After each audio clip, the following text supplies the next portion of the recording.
موسم 2023 2024 وبعد النتائج الكارثية اللي حقق كزافي هرنانديز مع البارسا تم الإقالة ديالو وتعيين هانزي فليك كمدربا للبارسا. الأمر اللي في الأول بدا ما توقعش بزاف من هانزي فليك، لأنه البارسا الموسم اللي فات حققت نتائج زوينة، حيت أنه وصل حققت ثلاثية محلية سواء من الدوري الإسباني السوبر الإسباني كأس ملك إسبانيا، وقدرت توصل نصف نهائي دوري الأبطال بعد آخر مرة اللي هي 2019، وخسرت وكنا عارفين انها خسرت بصعوبة بشق الانفس ضد الانتر. الا انه في هذا الموسم كنشوفوا انه البارسا ماشي بداك النيفو الهربان ديالها اللي كان داك العام، خصوصا في دوري الابطال اللي غنركزوا عليه ان شاء الله في هذه الحلقه. فمعكم منتصر والكره، ومرحبا بكم في حلقه جديده. نحن اخوان مشكله البارسا هذا العام فغنتطرقوا لعده مواضيع، ابرزها هو المشكل الاساسي عند البارسا هذا الموسم هو مشكل الدفاع مع خطه مصيدة التسلل. غنتطرق اكثر لدوري الابطال، حيت الدوري الاسباني البارسا نادرا في العالم، واخا ماشي ديك البارسا ديال داك العام، ولكن كنشوف احيانا ان البارسا متصدر فرق 4 نقاط في الصداره، رغم ان البارسا خرجت الموسم خسارتين في لا ليغا. في بداية الاخوان ندويو على مشكل الدفاع، فهو اول حاجه اللي هو الركيزه الاساسيه ديال هانزي فليك اللي هو انيغو مارتينيز. مشكلة فليك الأساسية اللي هو مشالو إنيغو مارتينيز كان هو داك خط الربط بين مصدر التسلل وبين القوة الدفاعية، كشخص عنده خبرة وشخص ذكي في التحركات ديالو، حيت أنه داك العام كان يصنف إنيغو مارتينيز من أحد أحسن المدافعين في العالم إن لم يكن أحسنهم. فكنا كنشوفو نظرا أنه إنيغو مارتينيز كيلعب بالقدم اليسرى في حد ذاته كانت عنده قوة، نظرا أنه البارسا كان عندها ضعف في داك البوست، ومنها كان كيعاون كوبارسي.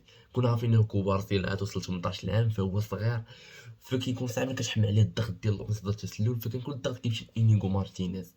فالتألق لإنيغو مارتينيز الضبط ديالو ديك المصيادة وكيفاش كان كيقيدي الدراري باش انهم يضبطوها معاه سواء من كوندي سواء من كوبارسي سواء من بالدي، فخلينا نشوفوا انه البارسا داك العام كان من احد اخطر الفرق في الاوفسايد تراب.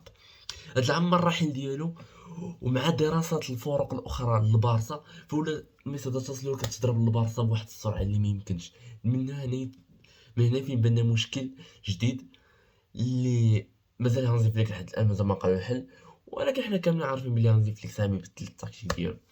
ومن ثاني احد المشاكل عندنا في الدفاع هو التراجع الكبير لمستوى كوبارسي اللي ولا كنشوفو مؤخرا خارج التغطيه، سواء ضد الاتليتيكو مدريد، حيت انه كان هو ملي هرس الاوفسايد في البيت الاول ديال الاتليتيكو مدريد، ضد تشيلسي، ضد اشبيليا، ضد بزاف د الفرق، وهذا عطاه مشكل كبير. واش كيدوز من مرحله فراغ؟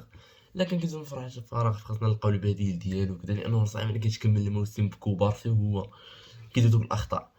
هو متفق مع كان بيكو على اراوخو بزاف، ولكن راه كوبارسي راه يقل شيئا عن اراوخو في السوق بجوجهم هاد العام خارج الرادار. مع العلم اراوخو دار شي ماتشات هاد العام زوينين مقارنة بكوبارسي اللي من اللي بدا العام تلفا. كذلك عندنا مشكل اللي هو التطبيق، ولا عندنا ضعف كارثي من ناحية التطبيق الاوفسايد تراب، حيت انه داك العام كانوا انيغو وكوبارسي حرفيا كانوا يلعبوا معظم الماتشات بجوج، فكانوا صافي يفهموا بعضياتهم، الدفاع فهم راسو. هاد العام كتشوفو مرة كتشوف كوبارسي غارسيا، مرة كتشوف كوبارسي جيرارد مارتن، مرة كتشوف غارسيا جيرارد مارتن، مرة كتشوف اراوخو كوبارسي، مرة كتشوف كريستنسن إيريك غارسيا. فكتشوف انه اللعابة مشتتين. وهنا فين كيبان واحد المشكل عند فليك، واللي كان من البداية العام قالوا، هو انه البارسا ولات ماشي بحال داك العام من ناحية الضغط. وهنا فين غادي ندوزو للمشكل الثاني ديال البارسا، هو مشكل تطبيق الضغط. البارسا هاد العام ما كتضغطش كيما داك العام، وهادشي راجع لعدة مشاكل. اول حاجة تهاون اللاعب، بعض اللاعبين كتشوف مثلا راشفورد عنده ما كيبغيش يضغط، هو داك اللاعب اللي كيحس براسو ما نضغطش، فهمتيني. عندك كذلك مشكل الارهاق البدني، كنشوفوا انه البارسا هاد العام كل جوج سيمانات اصابه. ها هو دابا اولمو مشى شهر، شويه عاوتاني رافينيا كان مشى شهرين، يامار كان غبر، بيدري كان ما كانش، ديون كذلك، لوبيز كذلك. فكتشوف انه البارسا عنده واحد المشكل ديال الاصابات اللي كيخلي انه البارسا ما كتضغطش، واخا اللاعبين كيحاولوا يضغطوا ولكن كيظهر داك التهاون بين اللاعبين. ولاحظت ان البارسا فاش رجع رافينيا ويامال رجع للمستوى ديالو، وشفنا انه كذلك اولمو مؤخرا قبل ما يتصاب كان رجع للفورما ديالو، ولكن مع الاسف تصاب. انه البارسا بدات كتضغط وبدات كتطبق داك الضغط العالي، وخيروا مثلا ماتش الاتليتيكو مدريد في البارسا واخا ماركي عليها، رجعت ضغطات وماركات. والعامل الرئيسي ديال الضغط اللي هو بالنسبه لي رافينيا، حيت اوتوماتيكمون الدراري فاش كيشوفوا رافينيا كيضغط كلشي كيولي كيبغي يضغط حتى هو باش انه يثبت راسو. وكنتمنى صراحه انا ورافينيا ما يتصابناش لحد الان حتى نهايه الموسم، حيت هو اللي مؤسس ديال الضغط. هو كنقولوا هو القائد الفريق بالنسبه ليا، كاين لا اراوخو لا والو. هو وبيدري بالنسبه لي هما القائدين الحقيقيين للفريق، حيت كتحس بلي انهم كيقودوا الفريق مزيان. وهذا بالنسبه لي حاجه اللي واعره. وثالث عامل صراحه نهضر عليه اللي هو الاصابات اللي هذا العام بزاف. ما يمكنش هذا العام الاصابات مقارنه بداك العام، راه ما يمكنش. نفس السيزون اللي خرج كزافي دابا جالسه كتعاود معاه فليك. كيجي لعاب كيمشي لعاب كيمشي لعاب كيعاود يمشي بجوج لعاب اخرين. وهذا الاخوان غادي يحطوا بزاف د المشاكل اللي هو المعد البدني اللي تبدل هذا العام. المعد البدني اللي شد هذا العام البارسا في نظري الشخصي جالس كيدير كيفرح اللعابه، ماشي بالعكس كيعاونهم مقارنه بالمعد البدني ديال داك العام اللي كنا كنشوفوا معاه نادرا فين كيتصاب شي لاعب. ولا راه تصاب ما كيغبرش واحد المده اللي طويله، كتبقى 10 ايام 7 ايام. بغيتي كتسمع لاعب كيتصاب كيمشي على مده طويله، وهذا راه مشكل حقيقي صراحه. كنت مثلا من الطاقم فيك انه يلقاو شي حل، سواء انهم يبدلوا المعد البدني، يلقاو شي طرق اخرى ديال الاعداد البدني للعابه منها باش انك كتقلل الاصابات. حيت حنا دابا داخلين على شهر واحد، عندك المرحله الفاصله لدور المجموعات ديال دوري الابطال، عندك السوبر الاسباني اللي كنظن انه خص بلي كيركز عليه ضروري، حيت عندك ماتش بيلباو وتقدر تلطح مع الاتليتيكو ولا الريال. واخا الريال ما كدوش بواحد احسن الفورمات اللي ان شاء الله غنهضروا عليها في حلقه اخرى. فخص انه هاد الشهرين البارسا عندها ماتشات صعاب، ونقدروا انه نطيحوا ملحق انا وندوزو للملحق ديال دوري الابطال، ولا غيتزادوا ماتشات، ولا غيتزاد خطر الارهاق اكثر، ويتزادوا لك الاصابات اكثر. وحنا عارفين بلي شهر 3 شهر 4 كيولي هو البرايم ديال الموسم، كتولي خاصك ضروري تربح ما تاثرش. لا، رابع حاجه غنهضر عليها اللي هو مشكل ديال فليك واحد المدرب اللي كتحس به ماشي اولد جينيريشن، نيو جينيريشن. الاصرار الافكار ديالو هو صراحة بحكم اني كنت السكريبت كتبته مدة هادي وباغي نصور الفيديو مؤخرا، كان شوية لاحظت انه ولا كيرجع للدفاع شوية. اللي كان متقدم هو داخل مثال في ماتش الاتليتيكو مدريد كنا متقدمين 2-1، في الاخر خرج يامان ودخل كريستنسن وضع احترام ليه الخصم بالنسبة ليا. ولكن تخيلوا انه الاخوان المدرب اللي غادي يخلي فليك يرجع يدافع هو سيميوني. من عجائب الدنيا السبع صراحة، من اعجب ما شفت في كرة هي هادي. مبقاش بعد الماتش من الضغط اللي مبالغ فيه، رابح ما غنضغطش بزاف، نرجع نلعب شويه. وهادشي اللي من نهار البارسا واش كتدخل في الكامبني ولات خدامه بهاد التقنيات.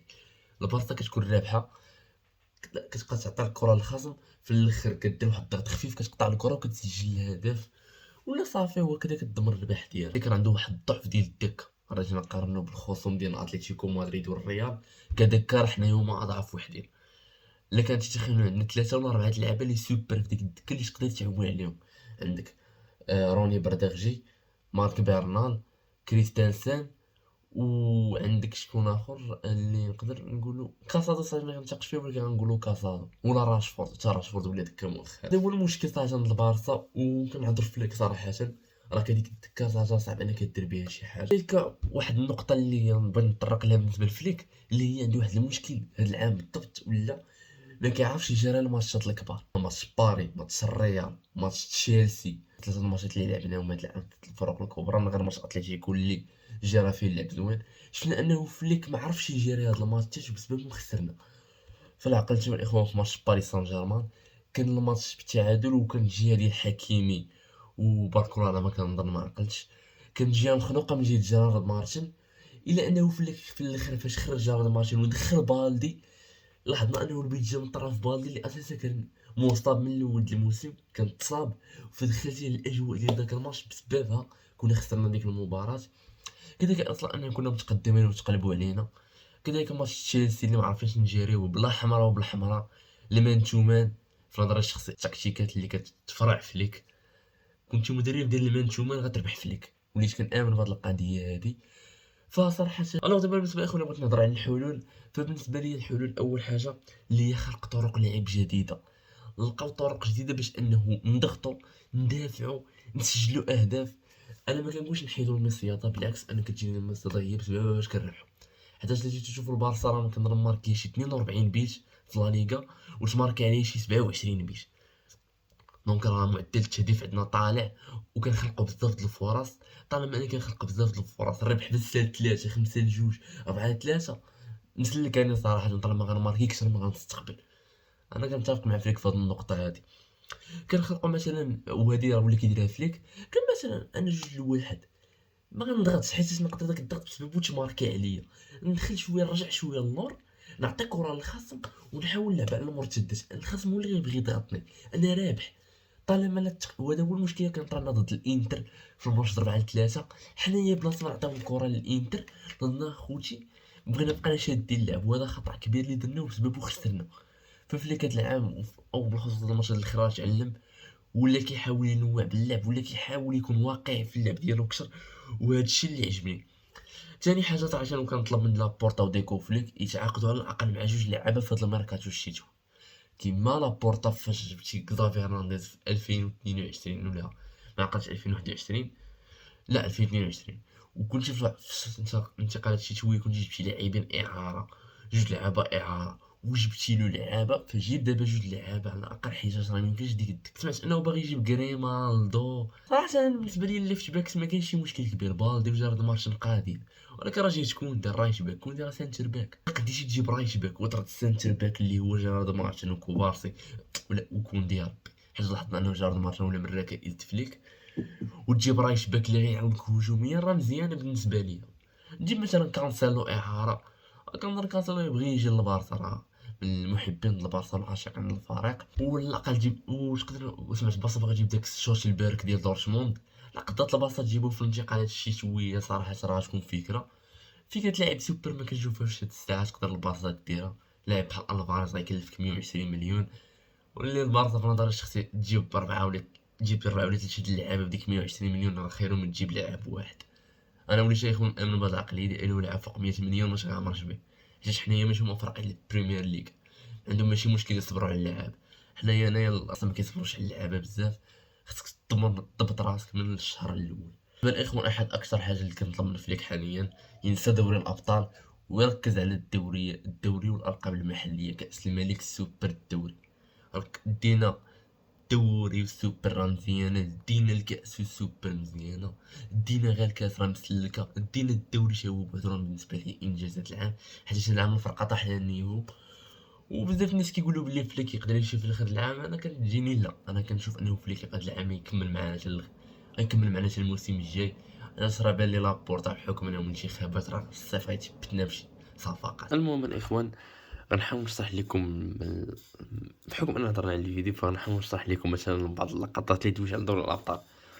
فمثلا هنا غادي ندوي على هاد اللقطه ديال البيت الاول كانت ماركه على ضد البي اس جي فندوي على مشكل هنايا يا اخوان كيما كتشوفوا نونو مينديش شد الكره فنونو مينديش كيما كتشوفوا لقى لاسباس خاوي عندك الاجياء كامل اسباس بالنسبه ليه وكنشوفوا كوندي تدخل فهنايا كيما كنشوفوا انه عقل هنا ما باش مزيان كنظن واقيلا غادي يكون غارسيا هنايا ما ضغطش بداك الضغط المزيان وهنايا عاوتاني كنشوفوا انه اولمو كوندي مازال ما وصلوش الوقت المناسب فين غادي يشدو نونو مينديش فانا غتوصلو كره نونو مينديش صافي كيلقى قدامو خويا هنايا صافي شارع هنايا صافي الباندا كلها ديالو.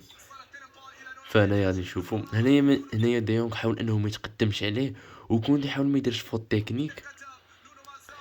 راه هنايا غادي نهضروا الاخوان منطقيا انه مانيش غيباسي لهذا على المنطقه يباسي هذا فهنايا كوبارسي خدمتو انه شنو غادي يدير مراقبه لصيقه للمهاجم ديال باريس سان جيرمان. راه نشوفوا السيكو بارسي شنو غادي يدير دار طاكل معطل وبسبب هاد الطاكل هذا خلاه فاس فاس ومنها جا علينا البيت. حالتهم الاخوان ركزوا على كوبارسي دار طاكل بكري منها جا الهدف الاول كذلك انه مشكل في هذا البيت هذا انه البارسا ما ضغطاتش مزيان ومنها جا البيت فهذا هو المشكل ديالنا. فدابا غادي نشوفوا البيت الثاني كيفاش تماركا علينا. المهم اخوان دابا غادي نشوفوا البيت الثاني كانت ماركا علينا. راه الاخوان هنايا غادي نهضر فاش كيكون جارد مارتن الاخوان اساسي كنا كنشوفوا انه جارد مارتن نادرا فين كيلصق هنايا على جهه كوبارسي، وكتلقاه ديما انه هنايا. السيبال ديال الاخوان من طلع هاد الهجمه خاص ملي صات كوروني الهجمه من الاول راكم عارفين الملخص هذا. شوفوا الباس فاش شوفوا هنايا كوبارسي وبالدي، هنايا حكيمي موراه، بالدي وكوبارسي ما متابعينش بلي حكيمي كان موراهم، او حكيمي الاخوان اللي ما كيشوفوش. هنايا جواو نيفيش على ما كنظن شاف حكيمي بلي خاوي اللعابه كلهم لوسط، وكان ممكن حتى كما كتشوفوا هنايا نونو مينديش راه كان ممكن يسلج، حيت هنا الدفاع ما منظم. شوفوا الاوفسايد كيفاش غادي، اللعابه ما منظمينش. بلاص ما نشوفوا كوندي هنايا ونشوفوا كوبارسي باص بالدي وبالدي يكون هنايا، فحنايا شفنا تبعتر الدفاع د البارسا. هنا غادي يطلق جواو نيفيز بشويه عليه كره، هنا حكيمي هنايا كما كتشوفوا كونجالو راموس قرا الدفاع د البارسا حرفيا، دار راسو انه اوفسايد بشويه عليه، عرف بلي حكيمي عنده السرعه، جيرات قل كما كتشوف حكيمي. هانتوما الحكيمي خدا وقتو، فوقاش غيترجع فيها كونجالو راموس من لورجو، تلقات باس طويل ومنها غادي يجي البيش. دونك الاخوان دابا من المشاكل د البارسا اللي كنت لاحظتهم بالضبط في الماتش د باري. بالنسبه للماتش د كلوب برو صراحه مبغيتش نحلو حيت دوك البيشات ماركاو علينا، راه لا حول انا ندويش على هاد الماتشات المهمه للكبار. وضد تشيلسي غادي نهضر على واحد البيت كانت ما كان ضد تشيلسي عاد تفكر. المهم الاخوان كما كتشوفوا هذا هو البيت، هذا البيت ديال انسو كنتحسب اورجو. هنا الاخوان عاوتاني غنرجعوا عاوتاني نفس المشكل، هو تخبط خد الدفاع. هنايا كوكوريا تعطات له باس، هنايا الاخوان كما كتشوفوا بلاص ما واحد يكون داير مراقبه لاصقه على كوكوريا، كنشوف بلي سوا من ديونغ سوا من اراخو جاري مع جيمس. بالنسبه لديونغ كنظن هذا الفوت منه صراحه اللي ما حداش كوكوريا، حيت لاحظنا انه الكره دازت من جهته. ويت هانتوما الاخوان، هانتوما شتي الجهه جات من جهه ديونغ، فهنايا كوكوريا خدا وقتو، كوكوريا بشويه عليه. هنا واحد سوء تفاهم بين طوريس وكوندي بسبب وجه البيت. هنا طوريس بغا يطوع كرة وكوندي جا، وهذا من احد اكثر البيوت الكوميدي اللي شفتهم تماركاو على البارسا. شوف هانتوما الاخوان، يعني هانتوما هنايا كتشوفوا بلي طوريس كان باغي يحيد كرة ولكن كوندي ما تفاهمش معاه. ايوا الاخوان بغيت نهضر على واحد البيت اللي لا حول. شوف كيفاش من البداية اصلا كنا نلعبو على هاد اللعبة، ولكن شوف كيفاش الدفاع غادي يتضرب بضربة واحدة. هانتوما شتو خلانا 4 حرفيا. انزو كنظن انه ما كانش اورجو، حيت كان فيكو بارسي ولا سيكوندي مرسل لورجو كيما المعتاد. هنايا غيتطلق باس بشويه على غيطلق باس لدولاب، ودولاب غادي ماركي لينا احد اسهل البيوت. فهذا وصلت هما المشاكل ديال البارسا اللي الموسم اللي هضرت عليهم. حاولت انني نلخص بين هاد جوج ماتشات، فهادشي اللي عندي. فصراحة كنظن انا وشي غنهضرو عليه صراحة، ما عندي حتى شي حاجة اخرى نهضر عليها.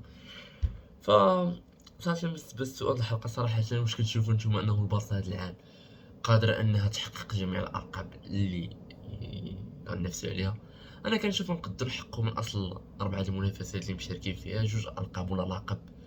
دوري الابطال بالنسبة لي دزنا الربع راه بحد ذاته انجاز، 11 8 الاولى راه اللهم بارك، ومن غير دورتموند راه كلشي اون فاير. السيتي، الريال، الارسنال، الانتر، بزاف ناس حاقرين الانتر هاد العام عندهم مدرب زوين. عندك البايرن، صراحة كنشوف العام دوري الابطال صعيب. فكنظن هادشي اللي كان في هاد الفيديو، متنساوش ديروا لايك سبسكرايب. تهلاو.